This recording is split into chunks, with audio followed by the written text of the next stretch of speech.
fair Hippolyta, our nuptial hour draws on apace. 4 happy days bring in another moon. But, oh, methinks how slow the old moon wanes. She lingers my desires like to a stepdame or a dowager, long withering out a young man's revenue. 4 days shall quickly steep themselves in night. 4 nights shall quickly dream away the time, and then the moon, like to a silver bow new bent in heaven, shall behold the nights of our solemnities. Hippolyta, I wooed thee with my sword, and won thee doing thee injuries, but I will wed thee in another key, with pomp, with triumph, and with revelling.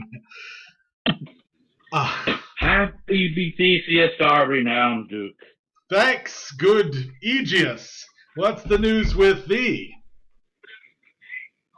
Full of vexation come I, with complaint against my child, my daughter Hermia. Stand forth, Demetrius. My noble lord, this man hath my consent to marry her. Stand forth, Lysander, and my gracious Duke, this man hath bewitched the bosom of my child. Thou, Lysander, thou hast given her rhymes, and interchanged love tokens with my child. Thou hast by moonlight at her window sung, with feigning voice, verses of feigning love, and stolen the impression of her fantasy with bracelets of thy hair, rings, talks, conceits, knacks, trifles, nosegays, sweetmeats, and messages, a strong prevailment in unharmed youth. With cunning hast thou filled my daughter's heart, turned her obedience, which is due to me, to stubborn harshness. And my gracious Duke, be it so she will not hear before your grace, consent to marry with Demetrius, I beg the ancient privilege of Athens. As she is mine, I may dispose of her, which either to be to this gentleman or to her death, according to our law immediately provided in that case. What say you, Hermia? Be advised, fair maid. To you, your father should be as a god, one that composed your beauties, yea, and one to whom you are but as a form in wax, by him imprinted with his power to leave the figure or disfigure it. Demetrius is a worthy gentleman. So is Lysander.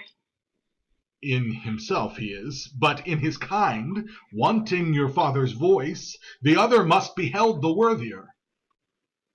I would my father look but with my eyes. Rather your eyes must with his judgment look. I do entreat your grace to pardon me. I know not by what power I am made bold, nor how it may concern my modesty in such a presence here to plead my thoughts. But I beseech your grace that I may know the worst that may befall me in this case if I do refuse to wed Demetrius. Either to die the death, or to abjure forever the society of men. Therefore, fair Hermia, question your desires, know of your youth, examine well your blood, whether, if you yield not to your father's choice, you can endure the livery of a nun. For I, to be in shady cloister mewed, to live a barren sister all your life, chanting faint hymns to the cold and fruitless moon, thrice blessed are they that master so their blood to undergo such maiden pilgrimage. But earthlier happy is the rose distilled, that which withering on the virgin thorn grows, lives, and dies in single blessedness. So I will grow, so live, so die, my lord, ere my virgin patent up unto his lordship, whose unwished yoke my soul consents not to give sovereignty. Take time to pause, and by the next new moon, the sealing day twixt my love and I, for everlasting bond of fellowship upon that day, either prepare to die for disobedience to your father's will, or else to wed Demetrius as he would, or on Diana's altar to protest for austerity, and a single life. Relent, sweet Hermia, and Lysander, yield thy praise title to my certain right. You have her father's love, Demetrius. Let me have Hermia. Do you marry him? Scornful Lysander, true, he hath my love, and what is mine my love shall render him. And she is mine, and by my right of her I do estate unto Demetrius. I am, my lord, as well derived as he, as well possessed. My love is more than his. My fortunes every way is fairly ranked, if not with vantage as Demetrius, and which is more than all these boasts can be. I'm beloved of beauteous Hermia. Why should not I then prosecute my right? Demetrius, I'll avouch it to his head. Made love to Nader's daughter, Helena, and won her soul, and she, sweet lady, devoutly dotes in idolatry upon this spotted and inconstant man. I must confess I did heard so much, and with Demetrius had thought to have spoke thereof, but being overfilled with self-affairs, my mind did lose it. But Demetrius come, and come, Aegeus, you shall go with me. I have some private schooling for you both. For you, fair Hermia, look to arm yourself to fit your fancies to your father's will, or else the law of Athens yields you up, which by no means we may extenuate, to death or to a vow of single life. Come, Hippolyta. What? Cheer, my love. Demetrius and Aegeus, go along. I must employ you to some business against our nuptial, and confer with you of something nearly that concerns yourselves. With duty and desire we follow you. How now, my love? Why is your cheek so pale? How chance the roses there do fade so fast? Belike for want of rain, which I could well beteem them from the tempest of my eyes. Ay me, for aught that I could ever read, could ever hear by tale or history, the course of true love never did run smooth, but either it was different in blood, or... Oh, cross! Too high to be enthralled, too low. Or else misgraft in respect of years. Oh, spite! Too old to be engaged, too young. Or else it stood upon the choice of friends. Oh, hell! To choose love by another's eyes. Or if there were any sympathy in choice, war, death, or sickness did lay siege to it, making it momentary as a sound, swift as a shadow, short as any dream, brief as the lightning in the collied night, that in a spleen unfolds both heaven and earth, and ere a man hath power to say, behold, the jaws of darkness do devour it up, so bright things come to confusion. If then true lovers ever cross, it stands an edict in destiny. Then let us teach our trial patience, because it is a customary cross, as due to love as thoughts and dreams and sighs, wishes and tears, poor fancy's followers. A good persuasion. Therefore, hear me, Hermia. I have a widow aunt, a dowager of great revenue, and she hath no child. From Athens is her house remote 7 leagues, and she respects me as her only son. And there, gentle Hermia, may I marry thee, and to that place the sharp Athenian law cannot pursue us. If thou lovest me then, steal forth thy father's house tomorrow night, and in the wood, a league without the town, where I did meet thee once, with Helena, to do observance for a morn of May. And there will I stay for thee. My good Lysander, I swear to thee by Cupid's strongest bow, by his best arrow with the golden head, by the simplicity of Venus's doves, by that which knitteth souls and prospers loves, by that fire which burnt the Carthage queen when the false Troyan under sail was seen, by all the vows ever men broke, in number more ever women spoke, in the same place thou hast appointed me. Tomorrow truly I shall meet with thee. Oh, keep promise, love. Oh, look, here comes Helena. Godspeed, fair Helena. Whither away? Call you me fair? That fair again unsay, Demetrius loves your fair, oh happy fair. Your eyes are lodestars, your tongue sweet air, more tunable than lark to shepherd's ear, when wheat is green, when hawthorn buds appear. Sickness is catching. Oh, were favor so yours, would I catch fair Hermia ere I go. My ear should catch your voice, my eye your eye. My tongue should catch your tongue's sweet melody. Were the world mine, Demetrius being baited, the rest I'd give to be to you translated. Oh, teach me how you look, and with what art you sway the motion of Demetrius's heart. I frown upon him, yet he loves me still. Oh, that your frowns could teach my smile such skill. I give him curses, yet he gives me love. Oh, that my prayers could such affection move. The more I hate, the more he follows me. The more I love, the more he hateth me. His folly, Helena, is no fault of mine. None but your beauty, with that fault were mine. Take comfort. He no more shall see my face. Lysander and myself will fly this place. Before the time I did Lysander see, seemed Athens as a paradise to me. Oh, then what graces in my love do dwell? He hath turned a heaven unto a hell. Helena, to you our minds we will unfold. Tomorrow night, when Phoebe doth behold her silver visage in the watery glass, decking with liquid pearl the bladed grass, a time that lovers' flights doth still conceal, true Athens' gates have we devised to steal. And in the wood where often you and I upon faint primrose beds were wont to lie, emptying our bosoms of our counsel sweet, there my Lysander and myself shall meet. And thence from Athens turn away our eyes to seek new friends and stranger companies. Farewell, sweet pearly fellow, pray thou for us, and good luck grant thee, Demetrius. Keep word, Lysander, we must starve our sight from lovers' food till morrow midnight. Oh, I will, my Hermia! Helena, adieu. As you on him, Demetrius dote on you. How happy some or other some can be. Through Athens I am thought as fair as she. But what of that Demetrius thinks not so?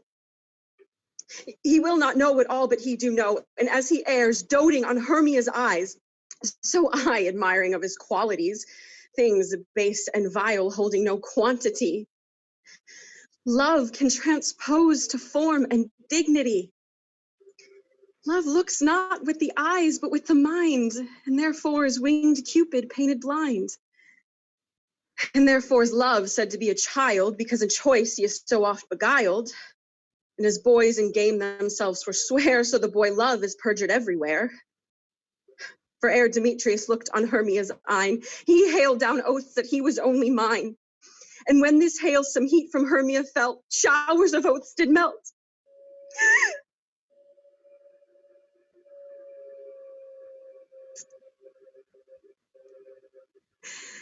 I will tell him of fair Hermia's flight.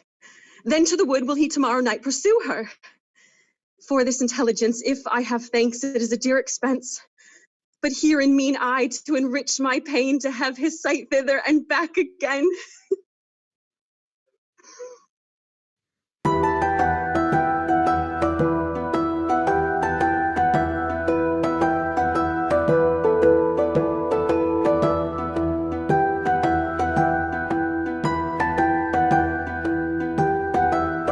What do you think he has for us? George, did you hear? Why are we I here? don't know, but I'm so happy to see you Another guys. play. I've always wanted What's to be going on? I mean, you guys have to listen. I don't know I if I got need so to much bother. company Here. doing the Oh, show which and part I'd excited like? about What it. is the It would be a lot purpose? of fun. I want to tell you guys Here. something. So good to very see you guys excited, again. and I'm Is really don't all get it. our company here? You had best call them generally, man by man, according to the script. Here is the scroll of every man's name, which is thought fit through all Athens, to play in our interlude before the Duke and Duchess on his wedding day at night. First, good Peter Quince, say what the play treats on, then read the names of the actors, and so grow to a point. Mary, our play is the most lamentable comedy and the most cruel death of Pyramus and Thisbe. A very good piece of work, I assure you, and a merry. Now, good Peter Quince, call forth your actors by the scroll. Masters, spread yourselves. Answer as I call you. Nick Bottom the Weaver. Ready. Name what part I'm for and proceed. You, Nick Bottom, are set down for Pyramus. What is Pyramus, a lover or a tyrant? A lover that kills himself most gallant for love. That will ask some tears in the true performing of it. If I do it, let the audience look to their eyes. I will move storms. I will condole in some measure. Yet, at first, my chief humor is to a tyrant. I could play Ercles Swearly, or a part to tear a cat in, or to make all split. The raging rocks and shivering shocks shall break the locks of prison gates, and Phoebus' car shall shine from far and make and mar the foolish fates. This was lofty. Now name the rest of the players. This is Ercles' vein, a tyrant's vein, a lover's more condoling. Francis Flute, the bellows mender. Here, Peter Quince. Flute, you must take Thisbe on you. What is Thisbe? A wandering knight? It is the lady that Pyramus must love. Hey, Faith, let me not play a woman. I have a beard coming in. That's all one. You shall play it in a mask, and you may speak as small as you will. Well, let me play Thisbe too. I can hide my face. I'll speak in a monstrous little voice. Thisbe, oh, Pyramus, my love, Thisbe, my dear, and lady dear. No. You must play Pyramus, and Flute you Thisbe. Well, proceed. Robin Starveling, the tailor. Here, Peter Quince. Robin Starveling, you must play Thisbe's mother. Tom Snout, the tinkerer. Here, Peter Quince. You, Pyramus's father. Myself, Thisbe's father. Snug the joiner, you the lion's part, and I hope here is a play fitted. Have you the lion's part written? Pray you, if it be, give it to me, for I am slow of study. You may do it extempore, for it is nothing but roaring. Let me play the lion too. I will roar that I will do any man's heart good to hear me. I will roar that the Duke will say, let him roar again. Let him roar again. And you should do it too terribly. You would fright the Duchess and the ladies that they would shriek. And that's were enough to hang us all. That would hang us. Every mother's son. Now I grant you, friends, if that you should fright the ladies out of their wits, they would have no choice but to hang us. But I will aggravate my voice so that I will roar you as gentle as any sucking dove. I will roar you and 'twere any nightingale. You can play no part but Pyramus. For Pyramus is a sweet-faced man, a proper gentleman as one shall see in a summer's day, a most lovely, gentleman-like man. Therefore, you must needs play Pyramus. Well, I will undertake it. What beard were I best to play it in? Why, what you will. Yeah, I will discharge it in your straw-colored beard, your orange tawny beard, your purple and grain beard, or your French crown color beard, your perfect yellow.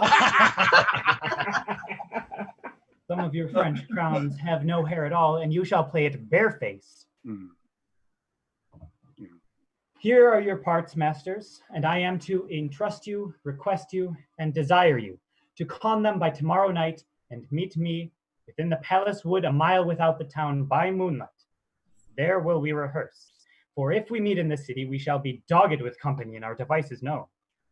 In the meantime, I will draw up a bill of property such as our play wants. I pray you, masters, fail me not.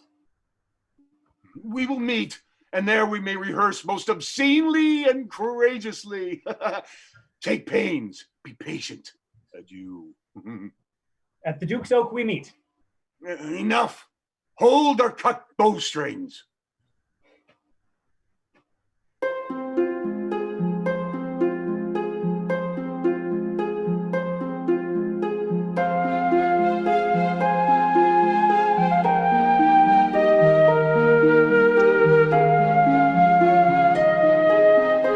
How now, spirit? Whither wander you? Over hill, over dale, through flood, through fire, over park, over pale, through bush, through briar. I do wander everywhere, swifter than the moon's sphere, and I serve the fairy queen to do her orbs upon the green. The cowslips tall her pensioners be, and their gold coat spots you see. Those be rubies, fairy favors, and in their freckles live their savors. And I must go seek some dewdrops here and hang a pearl in every cowslip's ear. Farewell, thou love of spirits, I'll be gone. The queen and all her elves come here anon. The king doth keep his revels here tonight. Take heed the queen come not within his sight. For Oberon is passing fell and wrath, because that she has as her attendant hath a lovely boy, stolen from an Indian king. She never had so sweet a changeling, and jealous Oberon would have the child, that of his train to trace the forests wild. But she perforce withholds the boy, crowns him with flowers, and makes him all her joy. By fountain, and now they never meet in grove or green, by fountain clear or spangled starlit sheen. But they do square with all that their elves for fear creep in acorn cups and hide them there. Either I mistake your shape in making quite, or else you are that shrewd and knavish sprite called Robin Goodfellow. Are you not he that frights the maidens of the villagery, skim milk, and sometimes labor in the quern, and bootless make the breathless housewife churn, and sometime make the drink to bear no barm? Oh, mislead night wanderers, laughing at their harm. Those that hobgoblin call you and sweet Puck, you do their work, and they shall have good luck. Are you not he? Thou speakest right. I am that merry wanderer of the night. I jest to Oberon and make him smile, when I a fat and bean-fed horse beguile, neighing in likeness of a filly foal. Nay, nay. And sometimes lurk I in a gossip's bowl, in very likeness of a roasted crab. And when she drinks, against her lips I bob, and on her withered dewlap pour the ale. Oh, and the wisest aunt telling this saddest tale, sometimes for 3-foot stool mistaketh me, and then slip I from her bum, and down topples she. And Taylor cries and falls into a cough, and then the whole choir hold their hips and laugh, and waxen in their mirth, and knees and swear, a merrier hour was never wasted there. But room, fairy, here comes Oberon. Oh, and here my mistress. Would that he were gone. Ill met by moonlight, proud Titania. What? Jealous Oberon? Fairy, skip hence. I have forsworn his bed and company. Tarry, rash wanton. Am not I thy lord?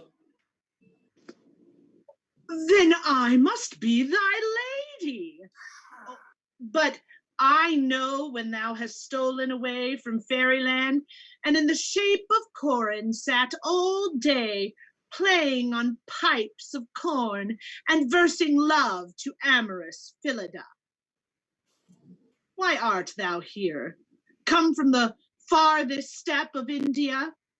But that, forsooth, the bouncing Amazon, your buskined mistress and your warrior love, to Theseus must be wedded. And you come to give their bed joy and prosperity. If thou thus for shame, Titania, glance at my credit with Hippolyta, knowing I know thy love to Theseus. Didst thou not lead him through the glimmering night from Perigenia, whom he ravished, and make him with fair Ego break his faith with Ariadne and Antiopa? These are the forgeries of jealousy. Never since the middle summer spring met we on hill, in dale, forest, or mead, by paved fountain, or by rushy brook, or in the beached margins of the sea, to dance our ringlets to the whistling wind. But with thy brawls, thou hast disturbed our sport. Therefore, the winds, piping to us in vain, as in revenge have sucked up from the sea contagious fogs, which falling on the land hath every pelting river made so proud that they have overborne their continents. The childing autumn, angry winter, change their wonted liveries, and the mazed world, by their increase, knows not which is which. By their in this same progeny of evil comes from our debate, from our dissension. We are their parents and originals. Do you amend it then? It lies in you. Why should Titania cross her Oberon? I do but beg a little changeling boy to be my henchman. Set thy heart at rest. The fairy land buys not the child of me. His mother was a votress of my order, and in the spiced Indian air by night, full often hath she gossiped by my side, and sat on Neptune's yellow sands, marking the embarked traders on the flood. When we have laughed to see the sails conceive and grow big-bellied with the wonted wind, which she, with pretty and with swimming gait following, her womb then rich with my young squire, would imitate and sail upon the land to fetch me trifles and return again, as from a voyage rich with merchandise. But she, being mortal, of that boy did die. And for her sake do I rear up her child, and for her sake I will not part with him. How long within this wood intend you stay? Perchance till after Theseus's wedding day. If you would be patient and dance in our revels, join us. But if not, shun me, and I will spare your haunts. Give me that boy, and I will go with thee. Not for thy fairy kingdom. Fairies away. We shall chide downright if I longer stay. Go thy way! Thou shalt not from this grove till I torment thee for this injury. My gentle Puck, come hither. Thou rememberest since once I sat upon a promontory and I heard a mermaid on a dolphin's back, uttering such dulcet and harmonious breath that the rude sea grew civil at her song, and certain stars shot madly from their spears to hear the sea maid's music? I remember. That very time I saw, but thou couldst not, flying between the cold moon and the earth, Cupid, all armed, a certain aim he took at a fair vestal, thrown it by the west, and loosed his love shaft smartly from his bow, as it should pierce 100,000 hearts. But I might see young Cupid's fiery shaft, quenched in the chaste beams of the watery moon, and the imperial votaress pass it on, in maiden meditation, fancy-free. Yet marked I where the bolt of Cupid fell. It fell upon a little western flower, before milk white, now purple with love's wound. All maidens call it love in idleness. Fetch me that flower, that herb I showed thee once. The juice of it, on sleeping eyelids laid, will make or man or woman madly dote upon the next live creature that it sees. Fetch me this herb, and be thou here again, ere Leviathan can swim again. I'll put a girdle around the earth in 40 minutes. Having once this juice, I'll watch Titania when she is asleep and drop the liquor of it in her eyes. The next thing she waking looks upon, be it on lion or bear or wolf or bull or meddling monkey or on busy ape, she shall pursue it with the soul of love. And there I shall take this charm from off her sight, as I can take it with another herb. I'll make her render up her page to me. But who comes here? I am invisible, and I will overhear the conference.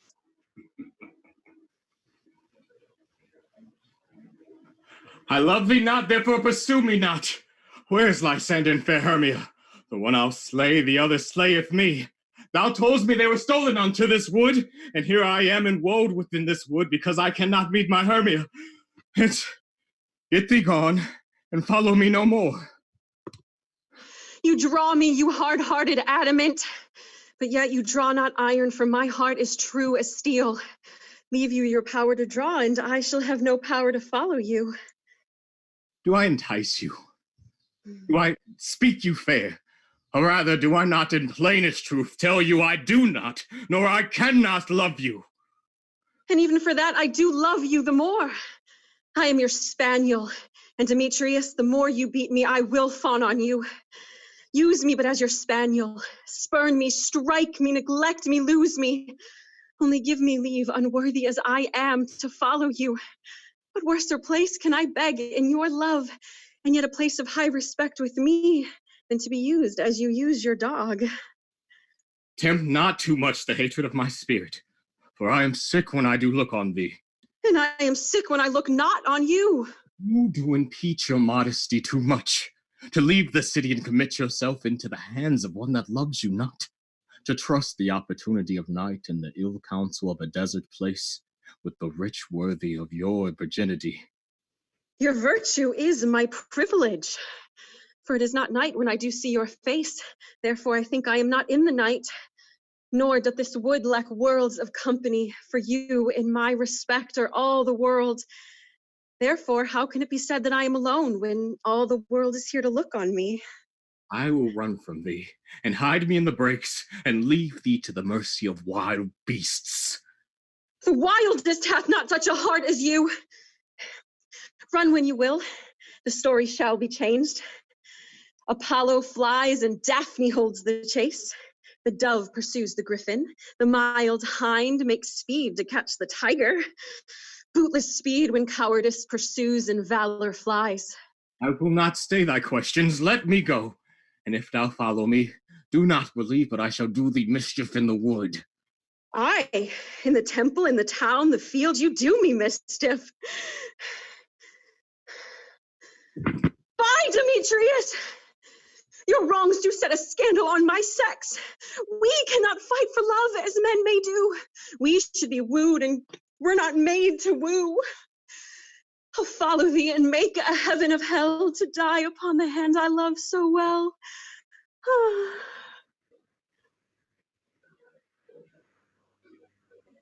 Fare thee well, nymph. Ere he do leave this grove, thou shalt fly him, and he shall seek thy love. Welcome, wanderer. Oh, Hast thou the flower there? There it is. Ah. I pray thee, give it me. Give it me.